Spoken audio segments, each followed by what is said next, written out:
sound attracted me over 50 years ago. I never forgot it.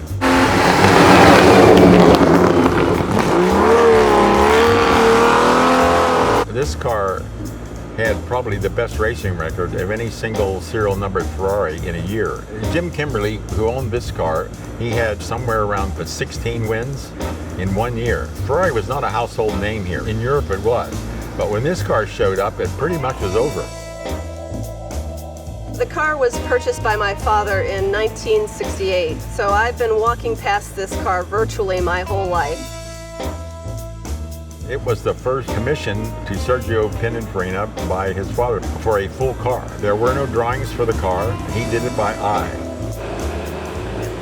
A lot of people think this car should be torch red. It's not torch red. All his cars were torch red up to this time, but he knew Hardy Earl quite well from going to school at MIT. He called Hardy one day and told him, I'd like to have a special color for my race car. And Hardy said, well, come on over, Jim, and we'll go into the color lab and do this. Enzo Ferrari liked the color so well, he painted 2 or 3 of his cars that same color. Jim Kimberly was indeed involved in the restoration of this car. My dad contacted him early on once my dad realized which car he had. And Jim was very helpful in providing period photos, Air Force photos, history of the car, racing record, any one of a number of things, up to and including the color of the car, which was a specific Kimberly red. Jim approved the color of the car before it was painted.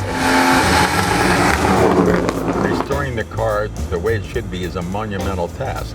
This car was restored by professionals in Detroit. Everybody worked for the auto companies one way or the other that worked on this car.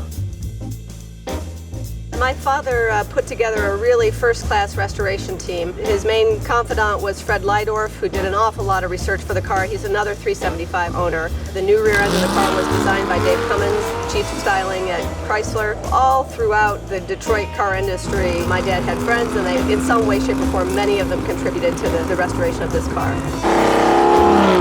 The first time I had a chance to drive it, we took it to Laguna Seca. People told me it was going to steer like a truck. When I got the car on the course, the car handled remarkably easily. It had neutral to slight understeer. You could get power on oversteer because it had a lift and slip differential and has enough power to light the tires anytime you want to do it, you know.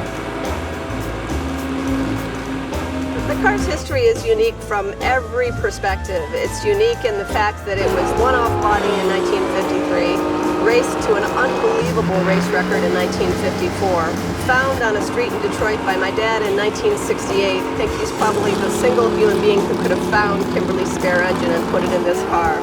Restored it in about 10 months' time so that it could be the feature car at the Meadowbrook races, and then just being lovingly cared for by my father and the rest of my family for the last 45 years. We've treasured the car, obviously.